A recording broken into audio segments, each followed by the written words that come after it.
রান্না করেছি ভাত, শাক ভাজা, কলমি শাক ভাজা, ডাল, মাছের ঝোল, ঝিঙে আলু দিয়ে মাছের ঝোল, আলু ভাজা, মাছ ভাজা,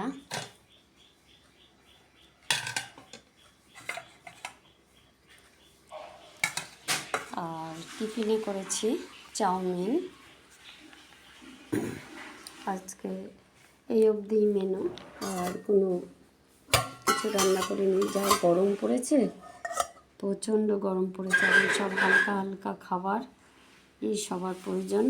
তাই মাছের ঝোল করেছি একদম ঝিঙে আলু দিয়ে, আদা জিরে বাটা দিয়ে, আর সিম্পল খাওয়া শাক ভাজা দিয়ে, আলু দিয়ে, আলু ভাজা দিয়ে টিফিন এইভাবে গুছিয়ে দিতে হয়।